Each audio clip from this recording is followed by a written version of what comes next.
protest Elite raids because I think they're a bad system. I'll get you one. I'm going to try.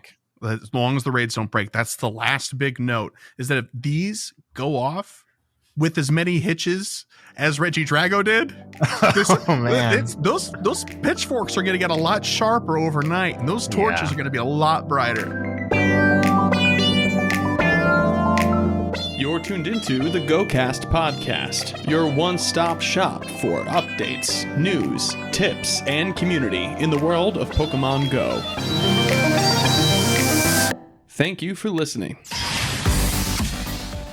Upcoming changes to raid passes don't seem to remotely make sense.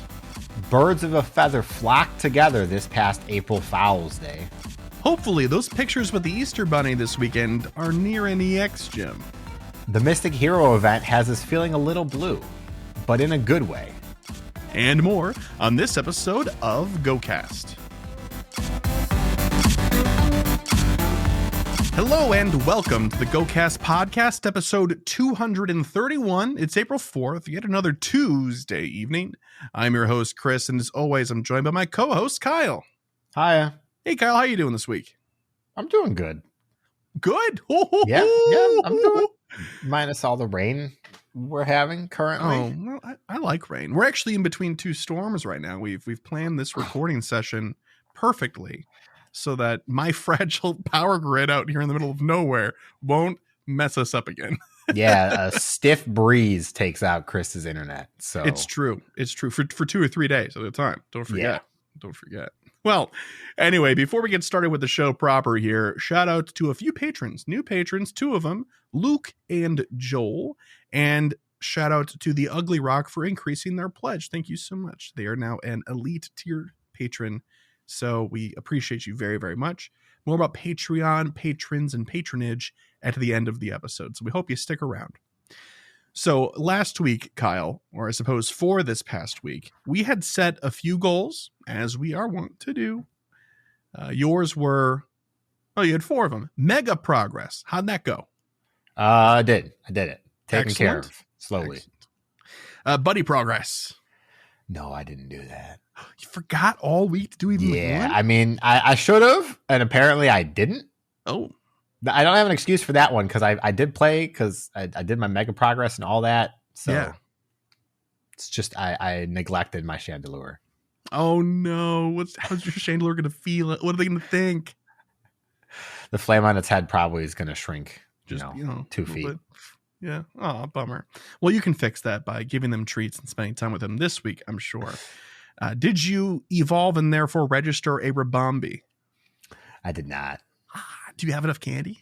No, I actually didn't get out to play at all today. I had some stuff going on, and then it absolutely poured, and I was like, no, I'm not going to go driving around like this. Yeah, not like this. And unlike Chris, I don't have 35 spawn points on my house that I can check every 30 minutes. I think it's only like 12. Maybe it's 15. I don't know. Kind of depends on drift, right? But yes, I'm sorry. You're not as pogo privileged as I am in this set. Hey, I got to be more self-aware about that. Did you stock your inventory? I did. Not as much as I want to, but it's getting there. Nice. So you went out like once or twice and just spun a bunch of stops. Yeah, and I was opening gifts. I was making sure to open gifts. I hit like 2 best buddies by accident today. So if you're listening, I apologize. Oh no. I'm pretty sure both of them were level 50 already. So Okay. If that's the case, the sting is a little less. You got to be careful. Those are the ones that care the most sometimes. And they're already best buddies. It's okay. Yeah. Fair enough. It's okay. You can unfriend me, I guess. I don't mean that. We came here to do, right? Just so. All right. So 2 out of 4 is the summary there, huh? Yeah. Okay. Mega progress for Metacham and Gardevoir for myself. I have been working on the 2 of them. I think I got 3 days worth of progress with the 2 of them. I've been a little bit distracted. Work has been very busy this week, which is a good thing, of course. 200 million total experience. While this is not the only goal to have been failed this week. This is probably the goal to have been failed the most. I think I only got like 200,000 experience, and I needed like 2 million. 2 million? So, yeah. I did not do well. I underperformed big time. But it's already on my list for this upcoming week, so we'll see. Cutie Fly and Rabombi, I did do both of those. I managed to catch like 4 or 5 around here throughout the day, so that was good. And get to step 3 of the masterwork research. Now, in my head, this entire week, I thought that this was don't mess up the streak in step 3, so I thought that I had failed this. But no, I did get to step 3. I just then immediately failed my streak like 2 days in and was like, okay, that's fine. But what's the streak on step 3? It's spin Pokestops for, if you have a Vegas ticket, 14 days in a row and catch 5 Kecleon. Yeah. Oh, that's right. Okay. The Kecleon is going to be rough. It's going to be a rough one for me. I feel like I'm going to be here in 3 weeks talking about how I haven't seen any Kecleon. That's 100%, how I feel. 100%. Yeah. I think I've seen one in like when I spin stops to and from work. I've seen one since Hoenn Tour. Maybe 2 or 3. Oftentimes when I see them, I'm somewhere where like it's at a stop far away that I can't get to at that moment. And then by the time I can, it's gone. I'm like, okay, well, that's too bad. I'm not going to cancel my haircut to go catch a Kecleon. Although it is tempting. You could do it. I could. No. What's the craziest thing you've said no to or canceled in order to go do Pokemon? I don't think it's that crazy. I've told the story before, but when the Kalos starters came out and Froakie was very hard to find in the wild, I was at work and I sat down on my 10 like 2 hours into my shift, and I opened my phone and there was a Froakie shadow nearby. Like, I don't know, 4 minutes down the road, not even, just you know, around a snaking path. I looked at my manager who was there and I was like, I'll be right back. Running down the street, apron in hand. No. I got in the car and I had to drive. It was not close enough to walk. Okay. Yeah, I think we all kind of have a story like that. Mine is less about what I've canceled, and it's more about like I actively had COVID and should have been home resting, and I still went out and played 5 hours of Hoenn Tour Global in my car by myself. Like with my doors closed, windows up, I was masked and all that, but I should probably have been in bed, just for my own sake. Well, anyway, that is 3 out of 4 for me and 2 out of 4 for you. If you would ship back that half of the belt I did not send you last week, that would be great. Okay. Well, there's no reason for us to delay the inevitable any longer. Let's hop into the news. There's lots to talk about. Yo, what up? It's the news. Okay, so there's a number of things to talk about. I think we're going to lead with the most important thing that people are just constantly talking about right now, and for good reason. This news dropped, I believe, the day before we released our last episode, but this news like dropped last Thursday, right? Yeah. This news did drop prior to us recording, so this is our first time talking about it, really. And the news is update to Pokemon Go's remote raids. Trainers, we want to give you a heads up about changes coming to Pokemon Go's remote raid passes. These changes are designed to rebalance the game and ensure it's enjoyed by trainers for years to come. These changes will go into effect on April 6th at 11 a.m. PDT. So we have about a day and a half left at this time of recording before these changes go into effect. What are these changes? There's a few aspects to this, so we'll take them one at a time. As per the article, pricing adjustments. The price of the Remote Raid Pass 3-pack will increase to 525 Pokecoins. It was at one point in time 250, then increased to 300, and now will be increased finally to 525, 75 short of doubling its already increased price. The price of single remote raid passes will increase to 195 Pokecoins. To me, that's the one that's the most egregious change. I feel like 175 would have been fine. 150 also seems more than fair to begin with. I don't know. But the last price change here is a premium Battle Pass 3-pack will be added to the shop for the price of 250 Pokecoins. Now that's a fine change, a good change in and of itself if it wasn't in the context of all these other changes. We've never had premium Battle Passes as a 3-pack that cheap before. So that's good. I have thoughts about that, but I think we can wait till we're done. Do you want to take this one section at a time or kind of talk about it holistically? We can do it one section at a time. Well, no, we should do the whole thing because I don't want us to get like really negative on one thing and then have to wait to have anything potentially positive to say. I think that's right. I think we'll have to see. I think that's right. While the price changes are a point in and of themselves, this really does kind of benefit from talking about it in its entirety.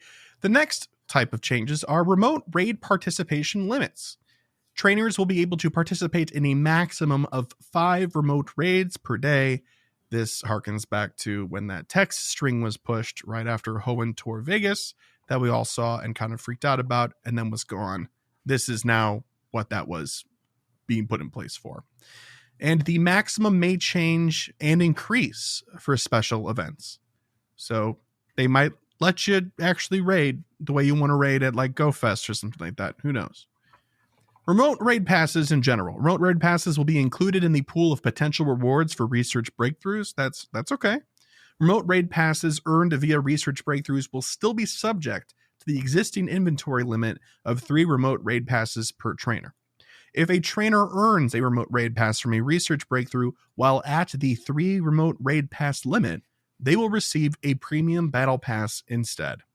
Now, the reason that this is even notable to begin with, for those of us that don't spend money on remote raid passes and know how to kind of, work the system, if you were sitting at 2 remote raid passes and there's a soft cap 3, you could purchase a 3-pack and sit at the real hard cap of 5 in your inventory. Yeah. What this is saying is that if you're at 3, you can't go over to 4 when you get it from a research breakthrough. You cannot do that. It will turn into a regular pass. Which, I mean, at first I was like, this seems like super unnecessary. The 5 over limit already exists, but it kind of makes sense because, what are they supposed to do in the purchase scenario? Like refund you 2/3 or something and give you 1? Like, I don't know. Logically, it makes sense, but just like, it doesn't make sense in execution. Yeah. But I'll give them the argument. Like, I concede the fact that if you try to buy 1 remote raid pass and you have 3, you can't. So fair enough, I suppose. Yeah, it just seems like a weird thing to sort of spell out, but I suppose it is necessary because that would stink if you went for it and you're like, oh, it's a regular pass. That's awful. Yeah. Yeah. The last thing here is Candy XL. Trainers who participate in 5-star raids in person will earn more Candy XL than before. There's a lot of questions around this, mostly because it was worded incredibly vaguely about like, is this just the increase that you already listed elsewhere, since we like to have redundant things listed? Or is this more in some weird way or some great way? And we actually have 2 pieces of information from Niantic that we're able to share with you. The XL candy changes were mostly focused around people participating in Master League, so that it doesn't have to be as cost prohibitive for those that want to be competitive in Master League but can't spend $50 on remote raids for the type of Pokemon that are meta and in 5-star raids that they could remote a lot of, right? And so what they're doing here, the logic here from their perspective, is limit the amount of remote raids you can do and increase the amount of XL candy drops like substantially. That's the sort of vibe that they're giving us, is that it's substantial for in-person raids. So in a vacuum, that small aspect is a positive. It's cool to get more XL candy in person. Although I feel like this kind of attacks a problem in a way that this won't actually solve. I don't understand, but that's what was shared with us. Secondly, mostly because a lot of the conversation online is spent around like the boycotts are like, just uninstall them because location data is the big thing that Niantic is trying to sell. So it's not good enough to just not buy raid passes if you're going to boycott this. People are saying remove the app and apps from your phone that Niantic has access to. And they have basically just told us that they don't sell individual data. They don't. They just don't sell individual user or location data, and they don't plan to. The thing here is, the catch here is, and this is coming from somebody, and Kyle, hopefully, I'm hoping that you know more than I do, but this is coming from somebody that doesn't know a whole lot about this. They can still like tell general trends and stuff to companies though. And I feel like that's more valuable, because selling individual user data is like illegal, right? Yeah. Like the keyword here was individualized player data. That you can't share. Nope. Right. Can't do that. And if you did, they'd be in a lot of trouble. But companies would love to know how many people visit certain areas over the course of like a week. Yeah. And stuff like that. That is great data without actually targeting or being specific to any one player. Yeah. It's kind of strange. So on one hand, you can take, some solace in the fact that your individualized data is not being sold. It shouldn't have been to begin with. But again, I also don't know, a second point in a row from them. I don't know if this really dispels the issue that was raised. So, all right, Kyle, floor is yours. Where do you want to start with this topic? What is really pulling you around by the nose here? We can start with the raid pass prices, because that's the biggest sticking point for me personally. There's a lot of sticking points. Just simple. 195 is crazy. Yeah. That's crazy. I'm going to say this right now as somebody who has spent plenty of money on Pokemon Go. I have never once thought twice about spending money for any particular reason. I've done it for 1-star raids, and I'm like, I'll spend $1. Sure, why not? That's fun. Yeah. It's too much. I will never in a million years do a 1 or a 3-star raid with a remote raid pass at these prices now. Like, we knew they were going to go up. We knew that was a thing. But 195 and 525 for a 3-pack. 525 for a 3-pack means a free-to-play player needs to save 12 days of free coins for a 3-pack. That's a full raid boss rotation. That's crazy. Yes, it is. Yeah, even playing the game the way that it's intended to play, you're right. If it's in the middle of a boss rotation that you want to do, you can't even earn a chance fast enough. You're right. And it's like, maybe 175 for a single pass. It's already expensive. And then when you buy them in a group, it's 150. More expensive. People would be less upset. And then just the one sticking point for me, premium battle pass 3-pack, 250 coins. Comes out to 83 coins a pass, 84 coins a pass because you have to round, but whatever. That we've never had a pass in a 3-pack, like Chris said. But what we used to do was we'd buy boxes that had 15 and other premium items in them. Yep. And I looked it up real quick because I remember seeing a Reddit post a while ago. Historic low for those boxes, we've only ever seen it once, so it's a small thing. 62 coins a pass. Oh, wow. And that's in a box that had more things in it too. But even still, the average is more like 70 when those were a thing before we started having all the box changes. Well, okay, so yes, but also this is the new price they're setting. So we can also expect, well, maybe we can expect that we would see a better deal in a box. Maybe, but I think the history of the boxes has not been very good. But even still, the current boxes that we've had when they've been okay have been like 75-ish. So technically they are already saving compared to this 3 bundle. Mm-hmm. So I don't expect that to change. But the real sticking was getting other premium items, star pieces, incubators, for those who still want them, lucky eggs, stuff like that. Yeah. Yeah, I agree. I think the pricing is really a failing point at this point in time. I feel like at this, when you're trying to affect the nature of raids, put the limit in or do the price increase. Yes. But both is like a bridge way too far. Yeah, I agree completely. One or the other probably would have been enough to either make people decide what they were going to do going forward or just keep spending the money on the passes if you went that route, I suppose. Yeah. Yeah, I don't know. Let's talk about the other thing though. Let's talk about the limit. This limit of 5. What was rumored around before was 6. That's what people were talking about. Funny. We did find out that was kind of a fake number, kind of pulled out of nowhere. Of course. But we don't believe those. It created this really interesting foothold of conversation though for people in the public. Like, is 6 a fair number or not?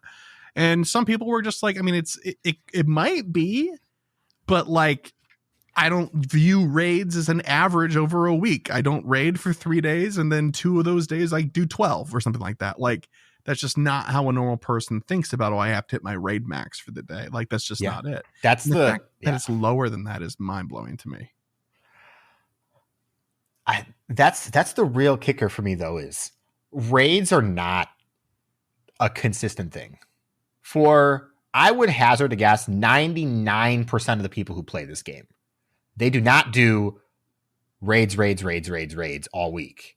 They do raids on their day off. They do raids on the weekend, and maybe they do raids, on the way home from work or when they get home in the event of a raid pass. Right. Remote pass, that is. I know for me, because of my normal work schedule, although it's been different last few months, I wouldn't do raids because the raids would be all done by the time I get off work. So, but when I did raids, I do 15 or 20 on a Saturday and kind of make up that gap from the week. Right. And this just hard limits that for me. And there's nothing I can do about it except raid more during the week, I suppose, which is usually not an option, or else I would have already done that. Yeah. Exactly. Yeah, I have the same sort of feeling that even if you are doing up to 5 or more, there are some days where you're just going to raid more because of the nature of how a regular work week works for people. Like, that's just it. Our weeks are set up that on the weekends we do other things, or your off day you do other things. You get to do the stuff you want to enjoy. Like, yeah. Anyway, here's a go ahead. Here's a thought. I saw people talk about it, and it's kind of malicious. Okay. These numbers are high or low, for the 5 limit. And we had rumors of 6, which unfounded. People say Niantic sets them at whatever point we're currently at so that they can walk it back going forward. So these numbers are really high. In 2 or 3 weeks, they can say daily limit is now 6. Raids passes are now 175.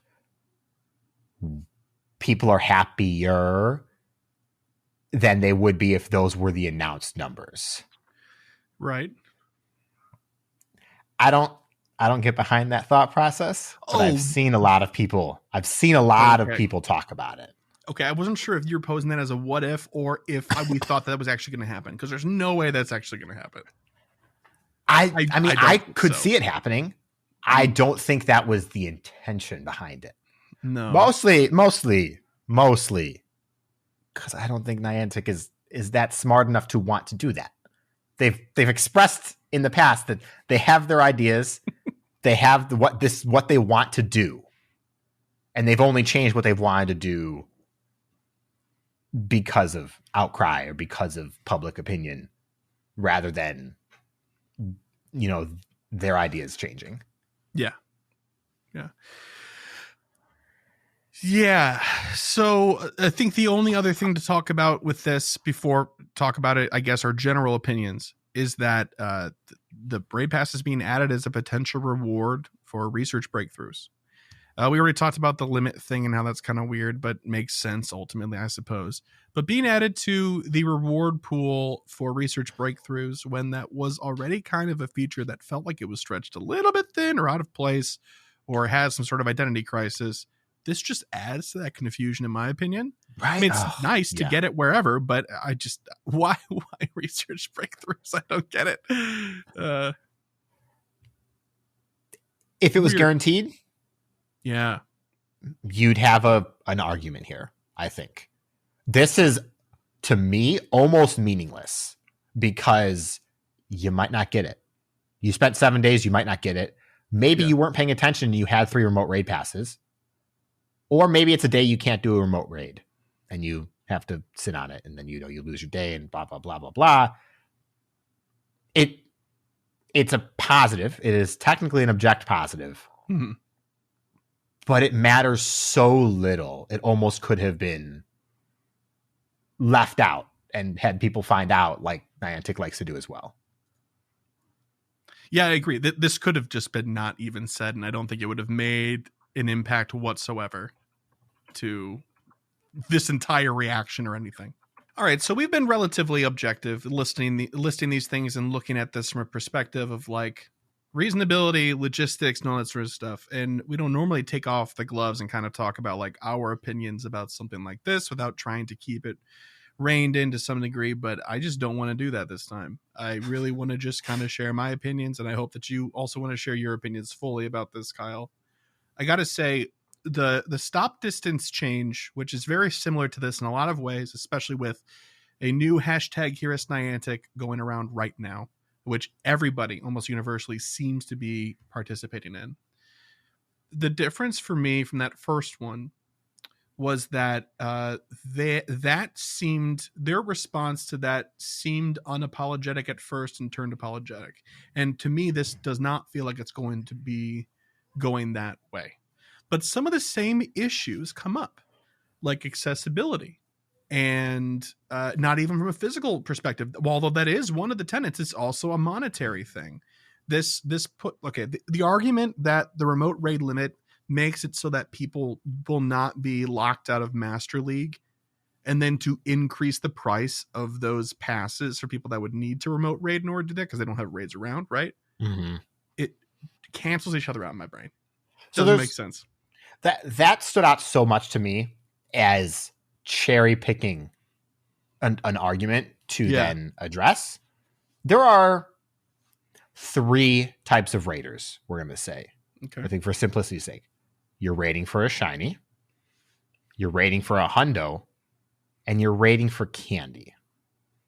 Those are the 3 kinds. The candy could be to get to level 38 to have a counter, or it could be to get to level 50 and get all your XLs. Doesn't matter. That's what you're doing. The ones who are raiding for the candy are generally going to do it anyways. Like, that is their one goal.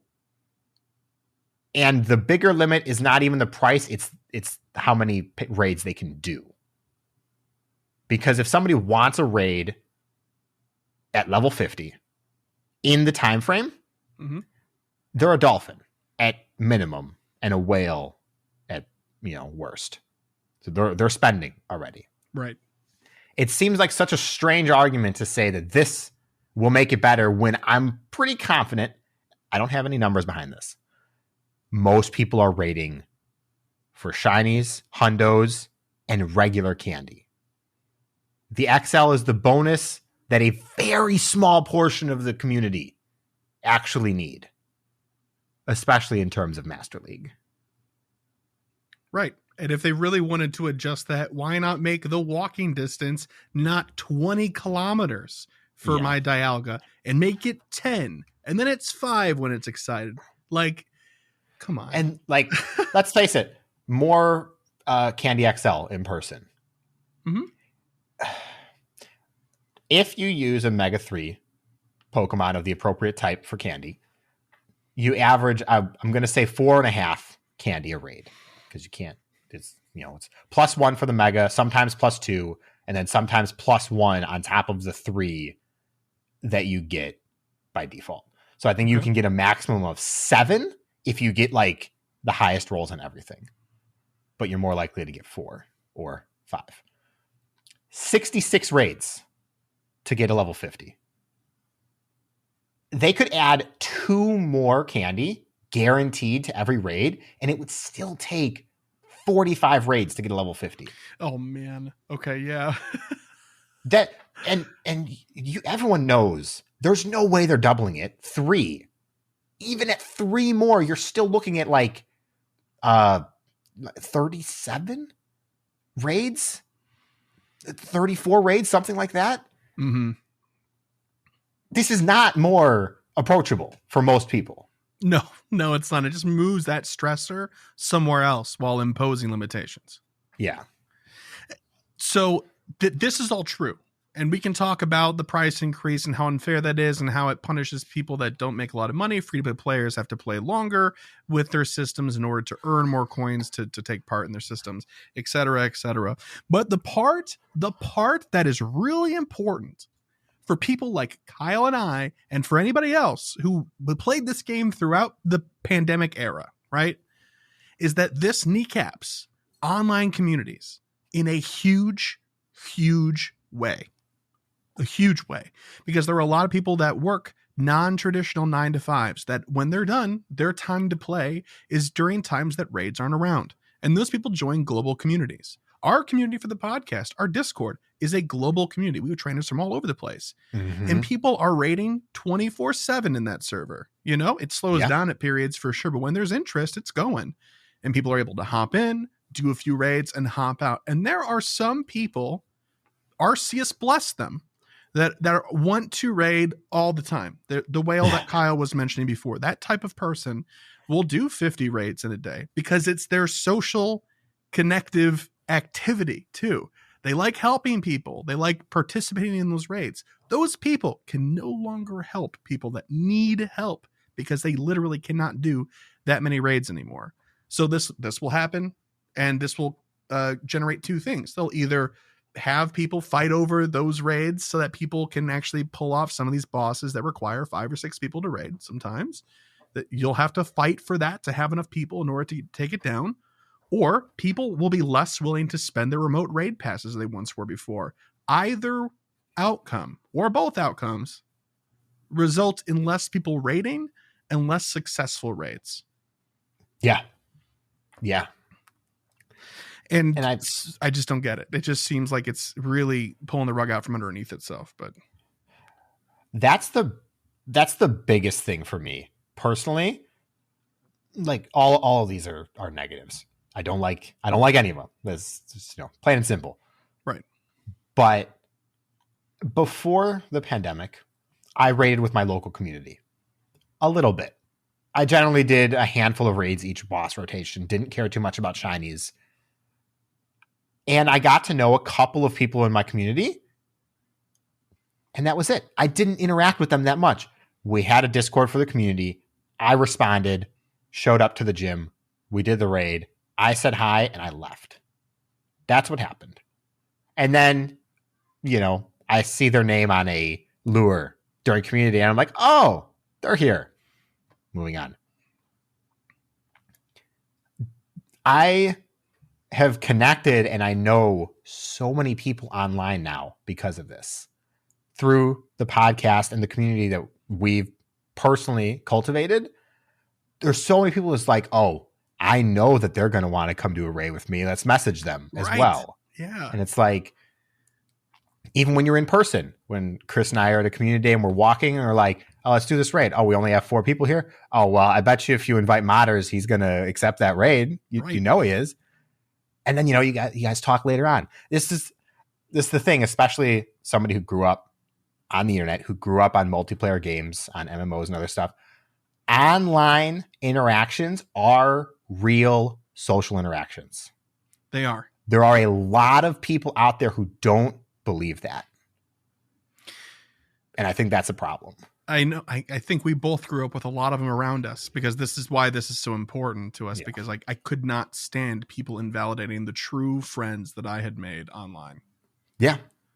How dare you? Like, okay, well, how about the people you only talk to when you're at work? Are they not your friends? Of course they are too. Like, you can tell the difference, yeah. And so basically one of the pillars for Niantic is social interaction. That might not be the exact wording, but that's the meaning of the spirit of the words. Online interaction is social interaction. raiding remotely is social interaction. And yes, there are raid communities, there are raid apps where it becomes impersonal. But the people doing that are because they don't have another choice. And they probably wouldn't have another choice without remote raiding. Those people on those apps would not be going to do an in-person raid. It's kind of like the argument against piracy. Piracy is not necessarily lost sales because those people wouldn't have bought it in the first place. And you can never prove otherwise in either one of these scenarios. Right. I mean, you kind of touched on it, though. Like when we're in person at an event doing stuff and like we want to invite somebody, that's for sure. And this is not all to say that in-person events aren't great. I would love to be more motivated to go out and do in-person raids and things like that. And I'm not going to play a community day from home. I'm still going to be going out for that. You know, like it's not like every single aspect of this game has been remotified. And so now this needs to be rectified one thing at a time. It doesn't. Remote raids solved the problem that the game had before remote raids were in the game. And it supports more raids and more connectivity globally. I just, while I think that it's great that we should be motivated to get outside and things like that and play in person together, that's all fantastic stuff. I love it. I'm an advocate for those sorts of things. It should not be at the cost of our online communities, our habits, and our relationships. Agreed. And I think there's, of course, the argument of don't make remote raids worse, just make in-person raids better. And, well, I believe that. Their stance on giving extra XL candy to compensate for level 50, or for people who want their Pokemon level 50, kind of shows why that's not what they're going to do. Or why that's not what anything they would want to do ever. Because no matter how lucrative you make an in-person experience, if they believe the only thing people are going for is Candy XL, nothing they can do would make an in-person experience more lucrative than current remote raiding. Does that make sense to you? Right now, so. Yeah. Right now, if you're part of a global community who cares about getting level 50 and you spend money, you can get that level 50 in 1 day. Yeah. 2 days if you have to take it slow. Nothing you can do will make in-person raids compete with that. Well, and that is an unfortunate truth and problem of the scenario. You can get to level 40 in a day, but there's some time-gated stuff on the way to 50. No, I don't mean for players. I mean the Pokemon. Oh, level okay. up the Pokemon. Gotcha. They want Lugia at level 50. They will get Lugia to level 50 before this goes into effect. Yes. As of the time of recording it, of course. Yes. And so if that's the stance they're taking on why people are doing raids, it makes sense why they would want to lower the interaction of remote raids. I suppose so, but this is the community that popped up because they didn't have interaction or community building tools internally or otherwise. Campfire is supposed to fix this problem, but two problems with it. One, it's not rolled out globally yet. It's still invite only. So why are you? This is repealing without replacing. It's the same problem that we've talked about in American politics for like 6-7 years. But in addition to that, like there is a group finder thing that was sort of beta test on some people that had Campfire, and I was one of them. I popped into like 2 of those, and it's just as impersonal. It's just as impersonal as everything else. Which is probably why it's not released. But so here's the thing. Campfire is not the solution. We've used it. Both Chris and I have used it. We know a lot of people actually who have used it. It is a good idea on paper. It is too late, but it would still be a lot better if you made this change and Campfire was available to everybody. Yes. Because you can at least give the argument that it's there. Agreed. But it just isn't. It just isn't. It feels like all these things are happening sort of out of order and with a level of severity that is kind of unearned. Yeah. So we're going to kind of see how this shakes out. I mean, we've thrown our hat in the ring with the hashtag Here as Niantic because, of course, our opinion is that this is not a great change for a lot of reasons. And while there are one or two beneficial things to come out of this, ultimately, the impact that this will likely have on online communities will be such that it'll be kind of catastrophic in that particular category, for sure. The counter argument is, of course, let's get back outside. This is the core root of this game and all that sort of stuff. We're not saying that that's the wrong way to play. We're just saying this is the wrong way to go about it. And like, just final thing, absolutely going out to play. It's the best way to play Pokemon Go. It's not a question. People who are exclusively remote raiding, if those are the problem, are not going to go out and play. Mm-hmm. They already would do that if they wanted to, because the game is still fun in that regard. And if they don't like the joy that the game brings in its current state, I don't know what we're doing. Like, yeah. You're not appealing to them by making this change. You're just hurting the other people who enjoy all aspects. Yep. And finally, I just want to say before we move on to the next piece of news, if you're a rural player and you're listening, I'm so sorry. Very, very sorry. I know this is going to hit you in a big way too, for rating, accessibility, all that sort of stuff. Just know that we're in your corner. And when we get the chance to raise our voices and share our opinions, we do. So yeah, it goes without saying, I think, but it's worth repeating. Every single content creator out there, just about, that we know has shared opinions on this. Before this happened, everybody has said, and everybody has given good alternative suggestions to look at. Yep. And we are still where we are. That being said, there are a lot of people at Niantic that feel the same way that you and I do. Yes, it is not an individual or developer choice. It's not. It is very clearly a collective choice of higher up. Yeah. Yep. Yeah.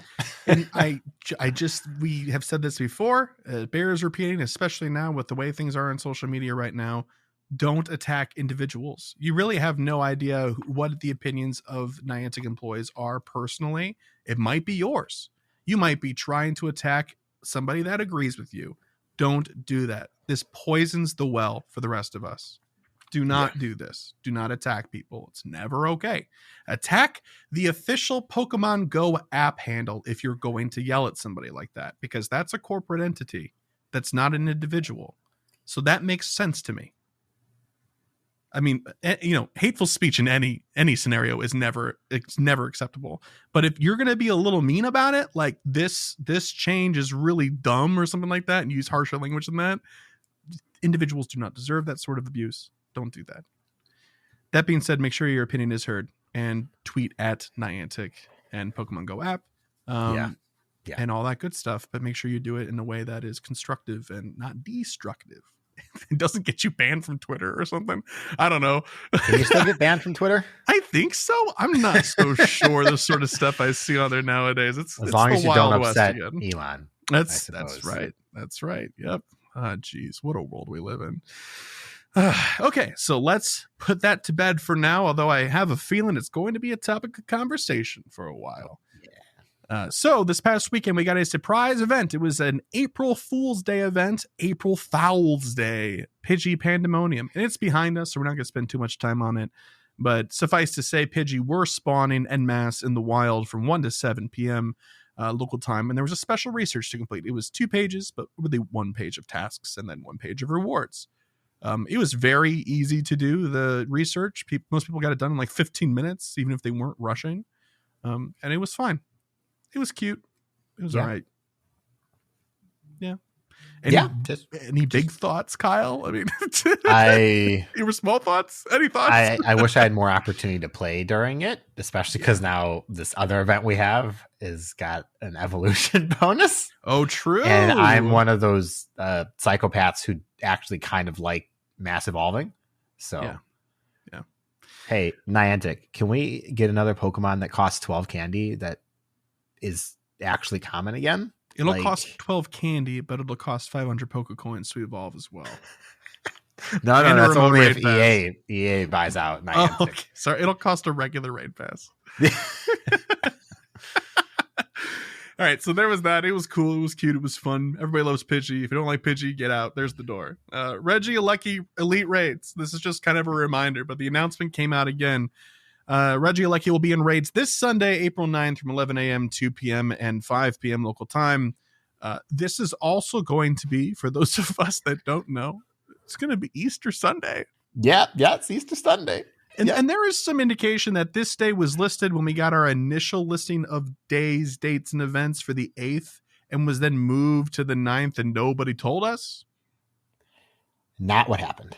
Good. I'm glad you know what happened then. What actually happened, the post itself said the 9th, but the Twitter announcement said the 8th. Oh my gosh. Someone didn't check the copies when it was posted.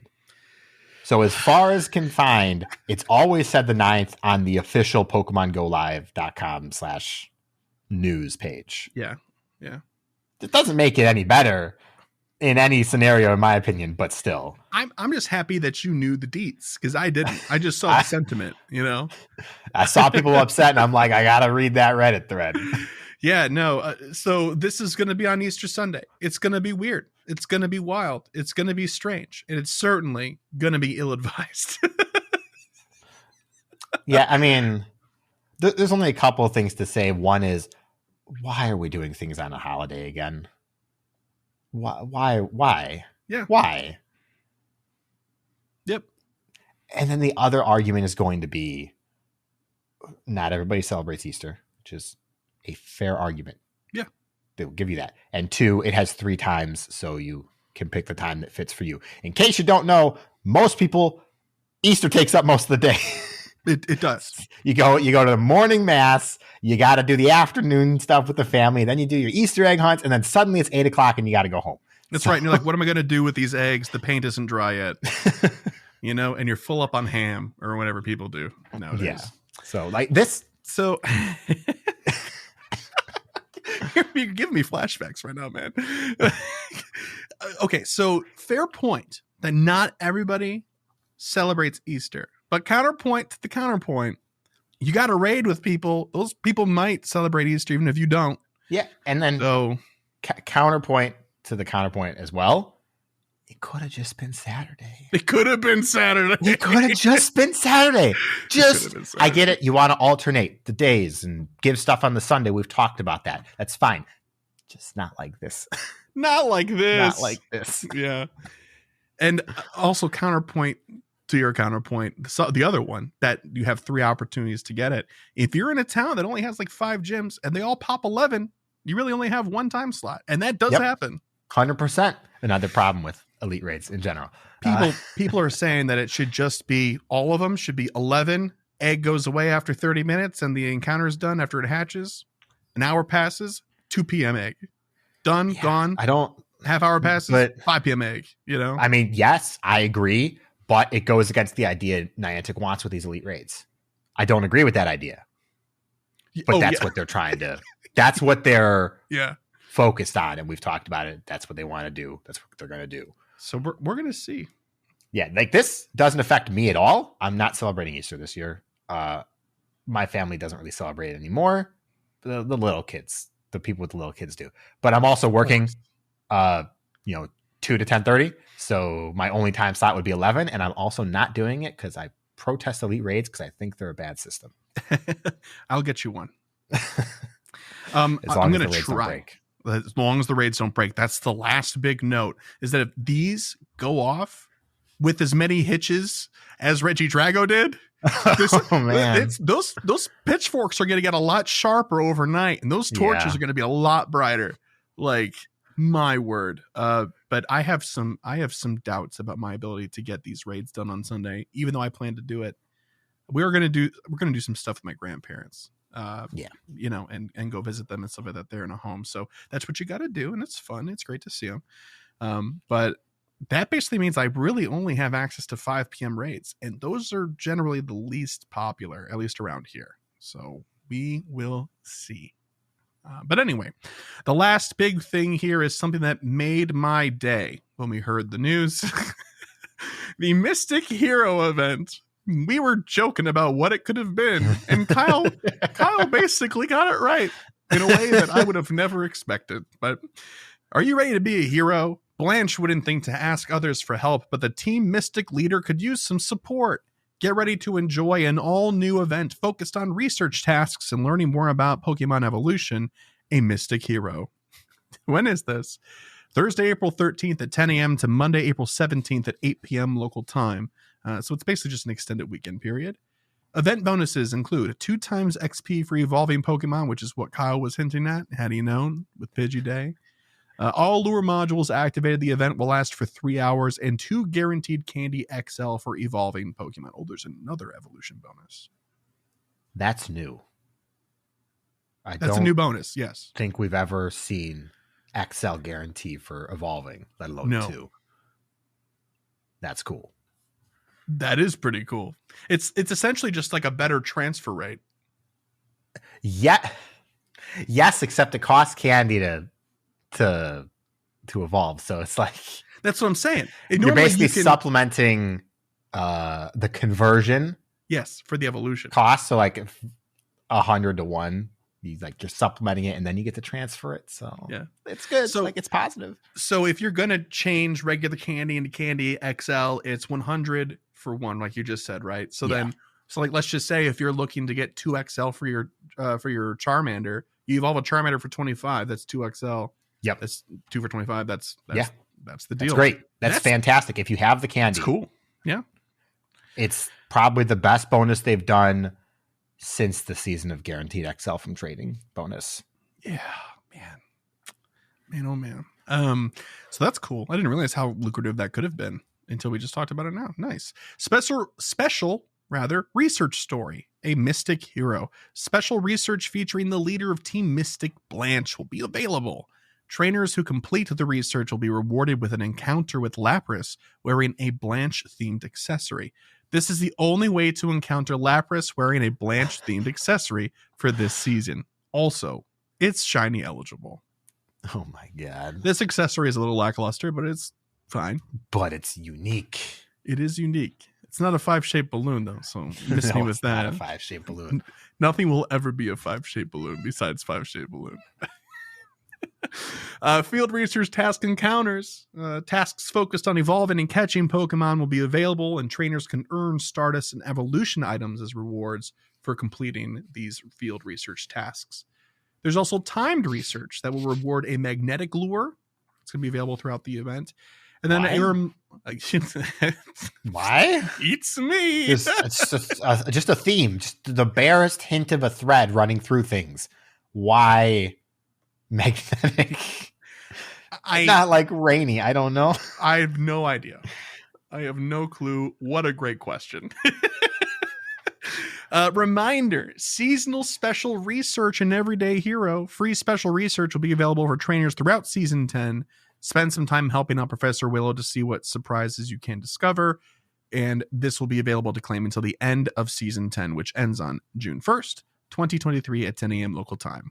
You should already be aware of this research or have probably completed what you can so far. I think it came out like 3 weeks ago, 4 weeks ago was the first step. 3 weeks ago? 3 weeks ago. 3 weeks ago sounds right. Was the first step. And currently we're waiting for Willow to come back.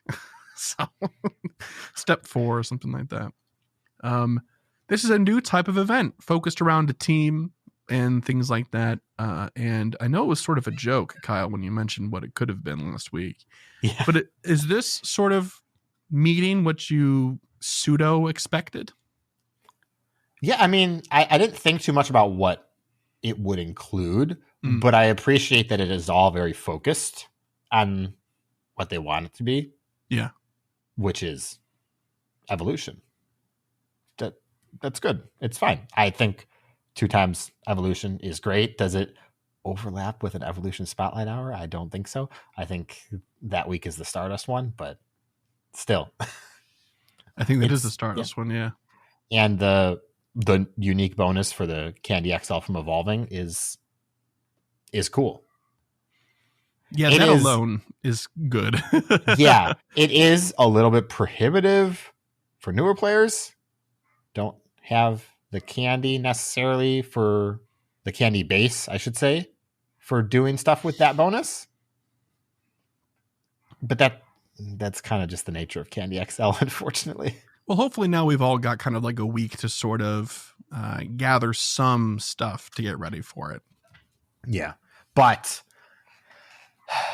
this is going to make people be like, well, now I can never evolve anything ever again because they may do this event like they did for the increased transfer chance.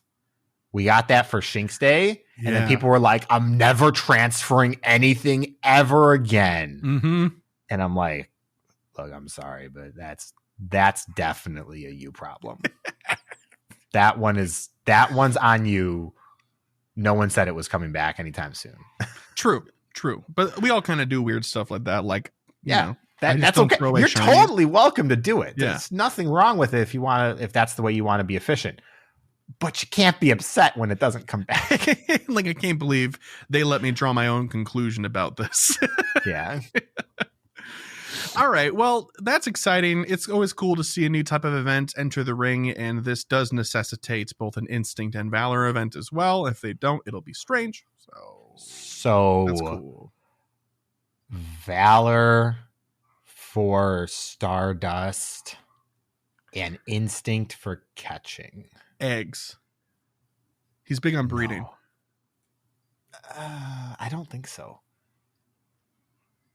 Because if that's the case, then you do raids for Valor and eggs for Instinct. And I don't think that lines up as nicely with what they've started here with Mystic.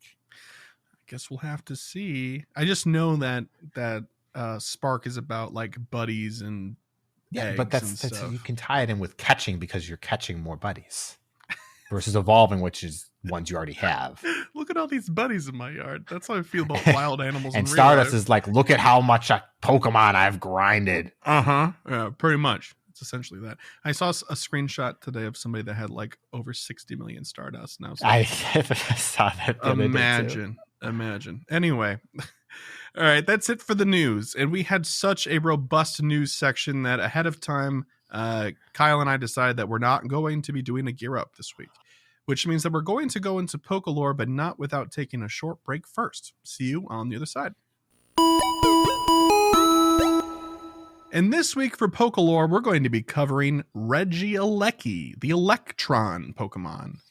Regieleki. Okay, so Regidrago and Regieleki are like probably the two coolest Regis. I mean, question. Yeah, I mean, the other three are fine. I think we just saw them so much that they've just been poisoned for us for the rest of our lives. Regieleki is an electric golem-like Pokemon made mostly of electric energy generated by a single organ.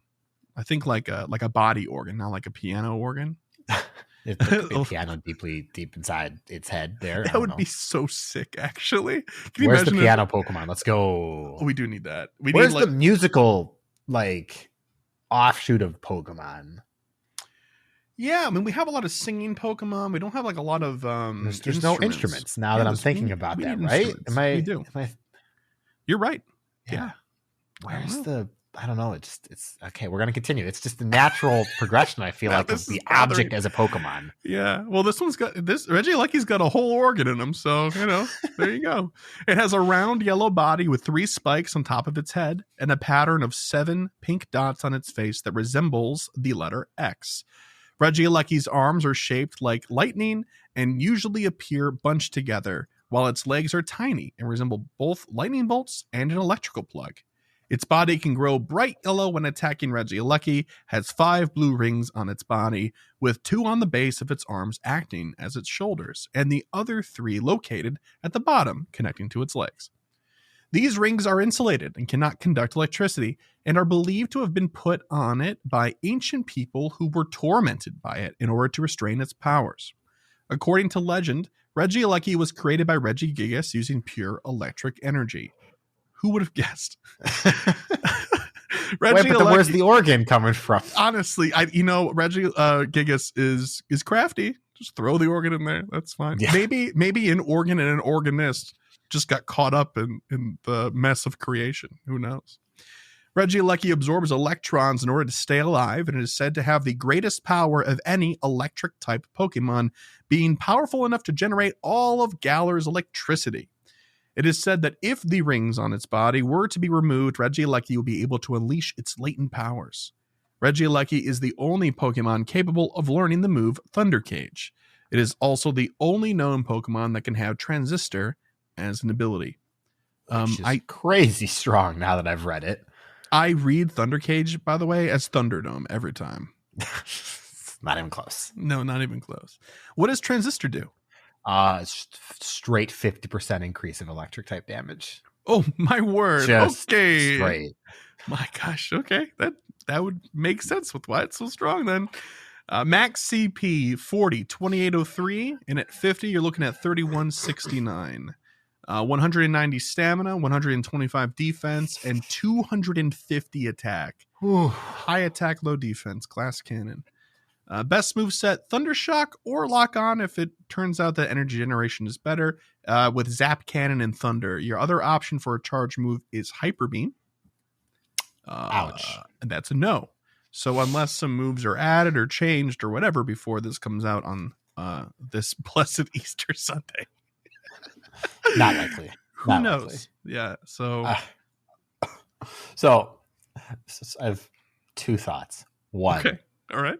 About the description, because it always had to say something. 7 pink dots on its face that resemble the letter X caught my attention. In no way do the dots on Regieleki's face resemble an X. No? What do they resemble? It looks like a dog bone, I guess, for simplicity's sake. How did you get to such an abstract shape from 7 dots? Go look at it. It looks like. Don't look at it. It looks like a dog bone. Okay, I'll look at it. No, it's. We're gonna wait here for a second. Gonna finish my thought. I thought it was very strange to describe it as a letter. Oh, I see exactly what you're talking about now. When you said dog bone. It looks nothing like the letter X. No, it looks like an X that's really long. But the other, like a dog bone. The other descriptions on Bulbapedia for the other Reggies do describe their eyes as letters, except for Registeel, which has like the circular design, and I don't know why they don't describe it. Mm-hmm. So I was like, okay, at least they're consistent. Except Regice has a plus as its shape. Mm-hmm. A plus turned on its side is an X, which looks nothing like what Regieleki's face looks like. That's true. Yeah, it looks more. If I had to say, I think it looks more like a dog bone. Just okay. That's my nitpick for the writing, because it's This is where watching the video version of this, by the way, comes in handy, because you best believe Regieleki's face is real big on screen right now. My last takeaway is it's not good, and it's kind of a shame because I do love the Pokemon. Oh, it's made of absolute tissue paper though, and it's got to do with Raikou and Electivire and even Magnezone and Zekrom. Like, it's a bad day to be an electric type in Pokemon Go. And it's also made of tissue paper for PvP, so it doesn't seem like a good idea. Yeah, this is in Pokemon Go, the best defense is a good offense argument doesn't really work. No, it's very select scenarios. Yeah. Very select scenarios. That being said, Shadow Regieleki, you might get 2-shot, but you'll do like 500 damage. Yeah. You might because you only have lock on. You're not even going to probably get to that zap cannon in time. Oh my gosh. Yeah, no, you're probably right. But yeah, so that's it. That's Regieleki. That's who we're talking about this week for Poke Lore. And that means that we're due for Poke Poll. For last week's Poke Poll we had, which shadow Pokemon do you find yourself using frequently and for what purpose? First response in the form of an email from Paul BD. And they said, hey y'all, for the Poke Poll about which shadow Pokemon I use the most, I have 3, technically 4, contenders. First would be my shadow Hundo Drapion named Dr. Zed that I use as a switch in Ultra League. Next would be my only shadow shiny, my shadow shiny Venomoth named Duster for gym defending. Last would be my 2 shadow Mewtwo's for raiding named Angel Eyes and Blondie. Hope you enjoyed the long email. Hundo vibes. All right. Yep. Those are great candidates. Next one's from Drew, and they said, also in the form of an email, Metagross is my favorite Pokemon, and I have spent the last 2 years building up my Shadow Metagross squad for battle, including my most prized possession, a Hundo Shadow Metagross I caught last month. Oh my gosh, congratulations. Last month, after catching every Beldum I see, walking various Metagross more than 5,000 kilometers. Oh my word. And distance trading for XL candy, I finally had enough XL to build a full team of 6 Shadow Metagross to level 50. They will be extensively used against every Rock, Ice, and Fairy raid, not to mention a good majority of Rocket and Gym battles. Holy cow. That's over 5,000 kilometers. 5,000 kilometers. That's a regular Galarian Stunfisk if I ever saw. Now, see, this is where we get our Community Day Classic announcement next week, and it's going to be Beldum. Oh, yeah. And they're going to be like complete research tasks for encounters with Shadow Beldum. Drew bled so that everybody else could get their XL candy for their Metagross army that's waiting. Thank you, Drew. Thank you. That's awesome, though. It's good. And 100% Shadow Metagross is quite the trophy. Oh, yeah. Very jealous. Very jealous. Next response is from Noel, and they said, Shadow Kanto Vulpix with Weather Ball and Body Slam. Triple flexing Little Cup. All right. Oh, yeah. Yeah. That's a real spammy. It's real spammy. What is that? Does that have Ember probably for a fast move? Yeah, it can. Or tackle. It's a lot of charge moves being fired off, hopefully. Vulpix is pretty decent. Yeah. Oh, Little Cup, though. Oh, my God. I love Little Cup, dude. Get out of here. Okay. Next response from Ryan. They said, Shadow Mewtwo / Shadow Alolan Marowak, purely because they look cool. But I was thinking about which mons they could make Shadow, and Eevee would be the coolest, in my opinion. Though I highly doubt they would do that. No, they'll do it. At some point, they'll do it. Do you think they'll do a Shadow Pikachu as well? No. So why do you say that? I think first you have to have Granddaddy Pokemon approve everything. And I think that Pikachu is too protected. I think Eevee's on the same tier, though. I think there's more argument to be had because it's not as much of the face. But we'll have to see how they treat Pikachu in the new anime, because it's now a buddy Pokemon to somebody that's not Ash. So I guess kind of see how they treat it as not being the direct face anymore. I think Eevee is more likely than Pikachu as a shadow Pokemon. I'm kind of hoping that the 2 new protagonists just also get Pikachus. Oh my God. We have and 3. They each have a different tuft of hair to distinguish them. Right. Well, only one needs to have a tuft of hair because one's already got a captain's hat on. No, that's right. Okay, the other one could just be, whatever. Oh my gosh. Our last response is from Night Flash, and they said, I use Shadow Rattata often for purification. What an honest answer. I love it. I love it. Oh, man. 1,000 Stardust just down the drain. Yeah, but that's as cheap as it gets. So good for you. I know. Good for you. Just because it's on sale doesn't mean you have to buy it. All right. So for this week's Poke Poll, we have: how many remote raids would you do on a daily basis before the daily limit was introduced? So I think I've already kind of answered it, but I'll reiterate for the timing of the show. On a daily basis, less than 1. On a weekly basis, it goes up. But I almost have never done 5 raids a day outside of very special circumstances. I have done like 20 to 100 raids in one day, though. Yep. Exu? I don't know her. Yeah, so my answer was also discussed earlier, but I suppose if I had to be concise about it, my average raids were like, 2 to 4 on a daily basis, but on days that there's an event or it's a weekend, like I would go ham. Raid hours too. Sometimes I would stay up really late and try to get into raid hours from other time zones when it was something I really cared about. So on, a Wednesday or an early Wednesday morning, I would be doing, 10, 20 raids at a time. So yeah. Well, anyway, dear listener, it does really add up. And I think we'll feel this 5 pass limit in some interesting ways, but we'd love to hear from you, dear listeners. So if you have an answer to this week's Poke Poll question, which was, one more time, how many remote raids would you do on a daily basis before the daily limit was introduced? We'd love to hear from you.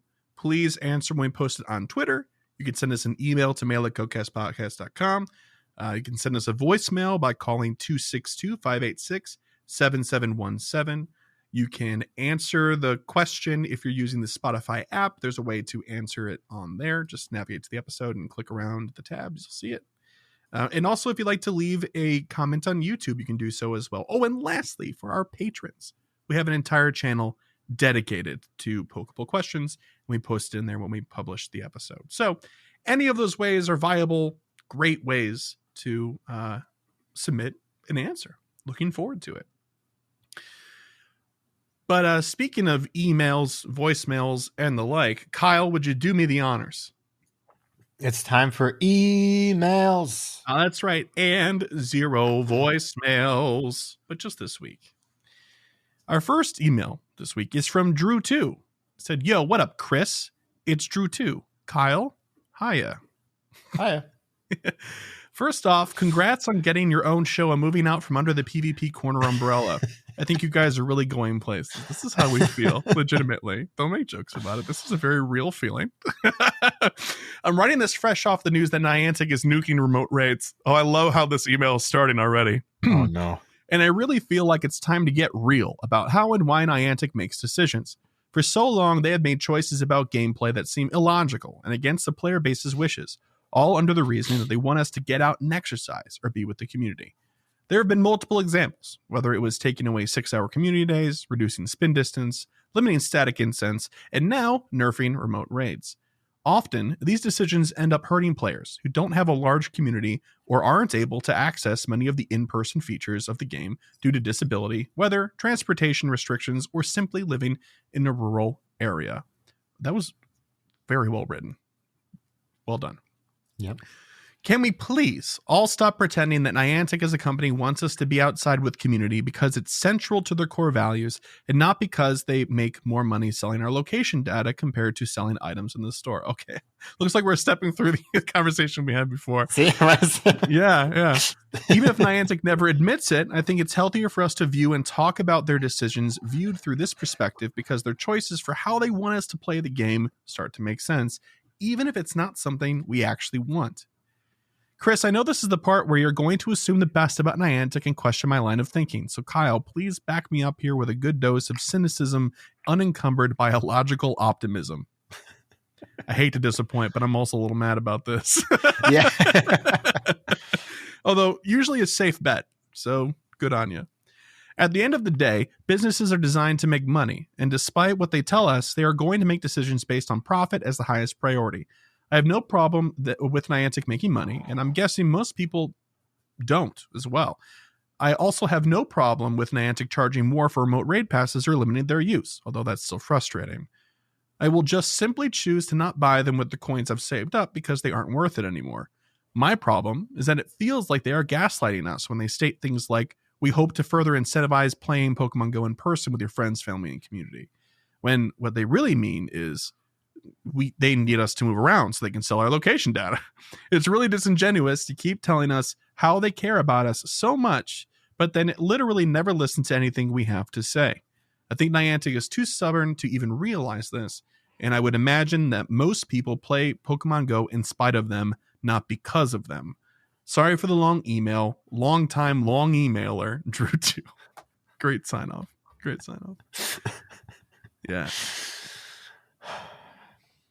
I mean, it sounds like we're kind of in agreement here. I mean, I don't think it's nearly as one dimensional about the location stuff as all that. I think both can be true.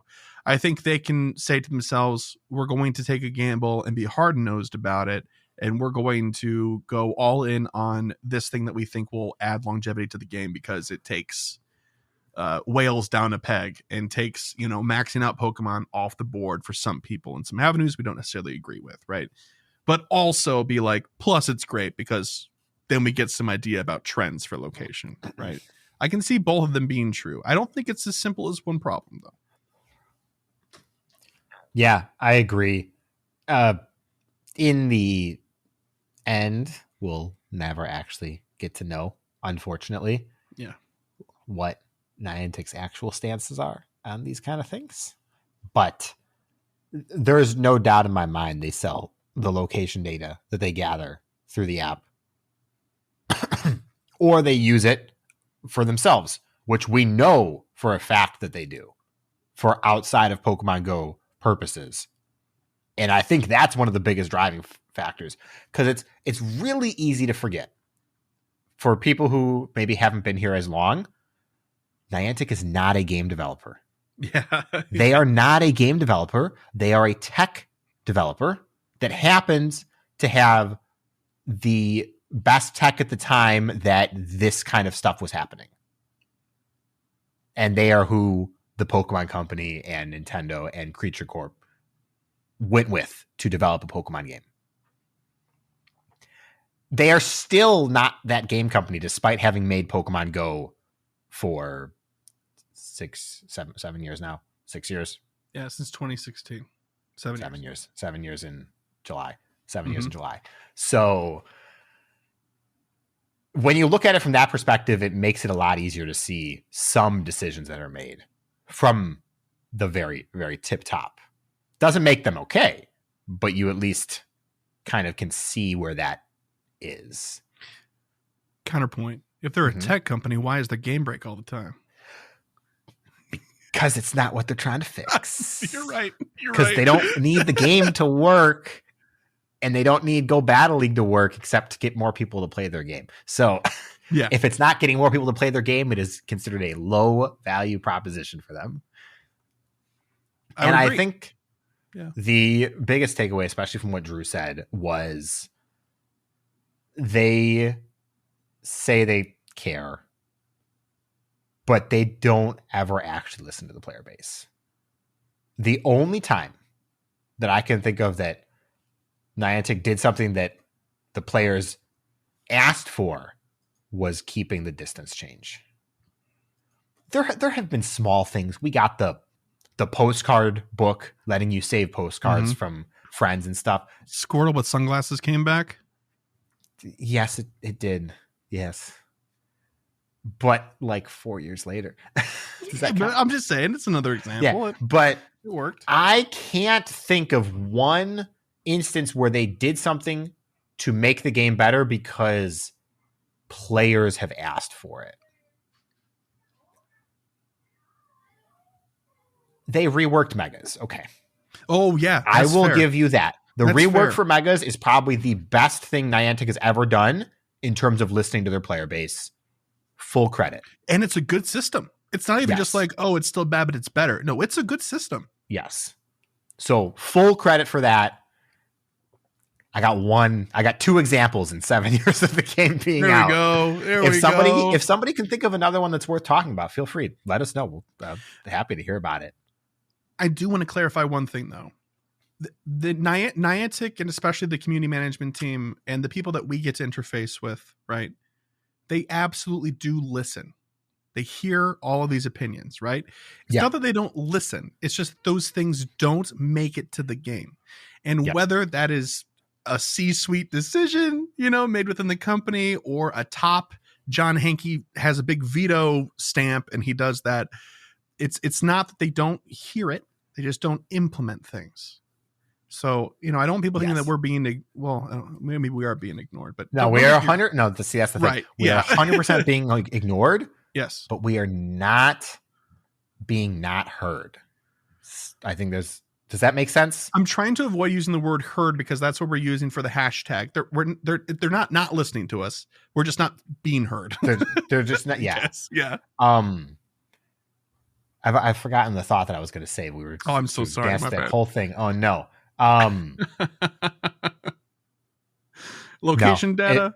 If it comes back to me, it comes back to me. It was about them hearing us. So. But Drew, thank you very much for the email. Appreciate it. Next email is from Walter, and they said, "Hello, Chris and Kyle. I would like to mention something I did over the weekend. I have had a roughly 300 CP Articuno in my Pokemon storage, and I transferred it to home recently. I figured it would be better than just transferring it because I guess I would still have it, but now I'm having doubts. I've seen 2 Articuno from my 5 or 6 months and only caught this one. But you say it's super lucky. Should I have kept it?" Okay, so it's got to be a Galarian, right? Backing up. If it's not a Galarian Articuno, you are okay. Those will definitely come back into raids, probably sooner than later. We haven't seen them in a while. Yeah, it's been a minute. If it is a Galarian one, it is very, very unlikely to find more, but you did find one. So this 2. Yeah. So. Oh, sorry. Saw 2, caught 1. Right. Yeah. But aside from collector value, the Galarian birds don't bring a large amount of value in Pokemon Go, except in a couple of select cups. Like right when they came out, the Zapdos was actually good. Yeah. That was unfortunate. To the rest of the email. Responding to your Pokepoll, I use Shadow Mewtwo for raids, and I have a Great League Shadow Machamp I use sometimes. I'm really disappointed by Niantic changing the price for remote raids from $100 to $195. Raiding is one of my favorite things in Pokemon Go, and as a free-to-play player, I'm going to have a hard time playing more. While I'm not going to quit, it will definitely put a dent in my playing. I will still listen to your wonderful podcast every week. I'm laughing while listening to this week's emails, and we need to band together under the banner of Kelvin the unapologetic. No longer shall we apologize for giving you guys content. Yeah, it's true. It is true. We have said this. It is taken a life of its own. I gotta say, I literally have no idea where the sorry for the long email thing came from. No idea. Do you remember the Nexus event? No, I'm sure somebody who did genuinely have a long email wrote it. Oh, and then one person said it as a spoof at the end of like a 2-sentence email. Yeah. And then it's a life. And here we are. That's okay. And here we are. I'm just happy Kit Kats are out of the Rolodex for now. Oh man, someone's gonna write in now next week. Probably, yeah. But thank you very much for the email. Appreciate it. Sorry to hear about your doubts around your Galarian Articuno, but maybe you'll see another one. You've already seen 2. Possible. Yeah. This next email is from Dope Dude 858. Hey, it's me, Dope Dude 858 again. And I was wanting to thank you for explaining Megas last episode. I'm on the road to the Grand Canyon and just caught a shiny Drifblim with a CP of 1758. That's a big Drifblim. Woohoo, hefty. I was just wanting to say how awesome your podcast is and to say that you could do a poll that asks what team people are on. Thank you for the compliment. That's not a bad idea for the poll. I would probably supplement it with, and why did you choose that event? Or why did you choose that team? And have you ever changed teams and why? Yeah, I'm interested in how many people change teams. Exactly. That's always an interesting story. It's like, yeah, all of my siblings bullied me into doing it, or my wife stole my phone and now I'm instinct. Like something like that. Always a good time. Yeah. Anyway, I won't apologize for the long email, but sorry for the long email. Perfect. P.S. There are a lot of beginners that listen, so you could do something for beginners. I don't know what, but you should do something for them. Bidding you a goodbye. Signed, Dope Dude 858. We've gotten an influx of people asking about beginner type tips recently. And Kyle and I have already talked about it. I think the most logical place is probably in Gear Up to kind of review things. Yeah, He did absolutely. Megas. It was the inspiration for talking about Megas last week, and definitely has been a consideration for stuff and ideas moving forward. Yeah, so that's a great idea. Thank you for the suggestion. It's so good we're already incorporating it. So thanks. And appreciate the email. Thank you very much. Our last email is from John, and they said, I emailed the show last weekend. You read my response in the podcast regarding a bug that resulted in my son and I catching Registeel again instead of Regice after completing the most recent Team Rocket takeover research. Thank you for the feedback and suggesting to contact Niantic. Unfortunately, their seemingly canned response has been unhelpful and tone deaf. Oh, no. Unfortunate. It is an unfortunate fact. To verify, we completed the February takeover research and caught Registeel on February 2nd. On March 25th, we completed the March takeover and caught Registeel again after defeating Giovanni, all in the same time zone. The screenshots are in the attachment. They responded by telling me Registeel was available until 325. I then re-explained that I caught him on 325, so based on their response, it should not have been him. Their next response suggested they couldn't help me because I waited too long to reach out to them and to alert them sooner next time I have an issue. That doesn't make sense to me. What? That doesn't make sense This to me at all. A week? Maybe? Yeah, right? That's pretty on the top of it. The 25th was 2 weeks ago, but yeah, well, it was 11 days ago. But okay, that's absurd. Isn't Regice still available for those who haven't completed the research yet? I'm just asking if they can provide another Super Rocket Radar so we can battle Giovanni again, but they don't seem to want to help. Again, all this is detailed in the attachment. On a positive note, my son is up to 6 Lugias, a couple 3 stars, no shinies yet. He's moved on from the Regice injustice, but I can't let it go in part because of their response. I'm not sure if there's anything left to do, but I wanted to update you all in case you have any other suggestions. Thanks, John.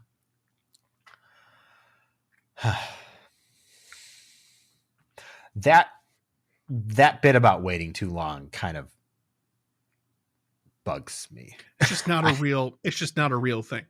Yeah, that is a very canned response pulled from the Rolodex of responses when they don't want to help.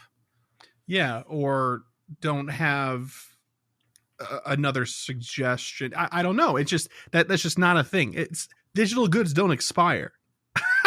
What do you?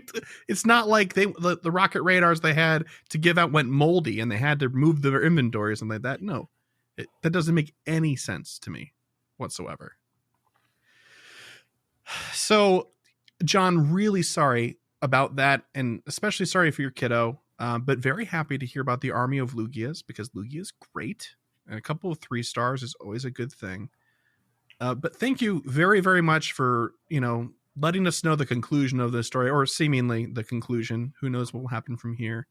And I hope that they circle back on that ticket. I'm sure you can appeal the ticket or something like that. I just don't know what else to say. Yeah, I mean, it's an unfortunate bug. You could. The best step is to keep messaging them until you get a different response, because that is also a possibility that can happen. Unfortunately, that does happen. Yep. Yeah. Yep. Sorry, John. If we could do anything, we would. But yeah, that's a bummer. But anyway, I'm hoping that some conclusion comes your way that is favorable and not this. You waited too long, because that's just bunk, in my opinion. Yep. Okay. So thank you very much for the email. All the same, we love a conclusion to a story. And with that being said, dear listener, if you'd like to send us an email, just like these fine folks did, you can by sending it to mail@GOCastpodcast gocast.com. You can also call us and leave us a voicemail to 262-586-7717. You can also visit our website for all things GoCast Podcast if you need some help with those credentials again. That's gocastpodcast.com. Follow us on Twitter at GoCast Podcast.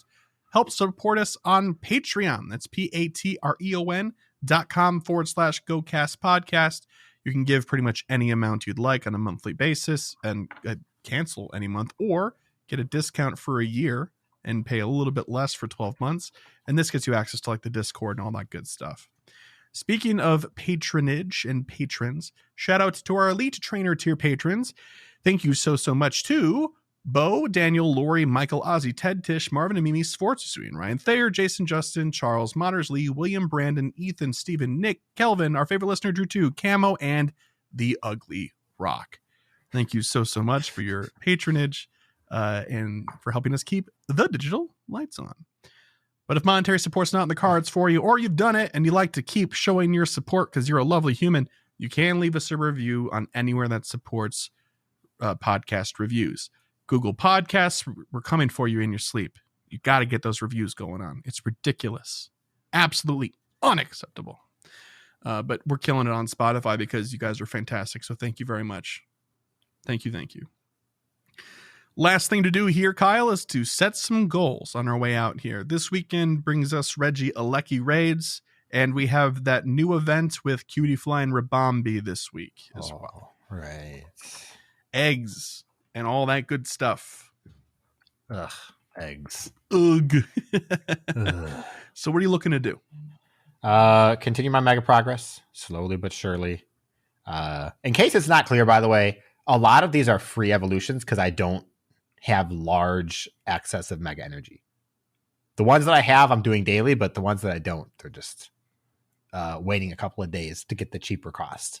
Gotcha. Which is why it's now continuing for so long. 500k experience will put me at like 13 million out of 18 towards 47, I think. Yeah, 47. Continue my buddy progress, work on best buddying my Chandelure, and I have to make sure I get a Rabombi so I don't forget. You do. Gotta get that Rabombi. Nice. That's a good suite of goals like those. For me, I'd like to get to that 200 million experience, so it should be easier. It's like 1.5, 1.6 million away. It should be easier than last week, and I definitely missed the mark big time. So, hey, 50 eggs because there's no reason for me not to. It's an egg event. This is made for me. One shiny. Could be anything. New, old, I don't care. One Regieleki. At least one, please.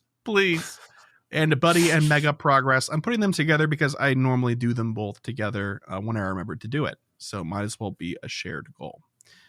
But that's it. Thanks so much for listening all the way through. Don't forget to listen to PvP Corner. They're great. And we'll see you next episode for episode 232.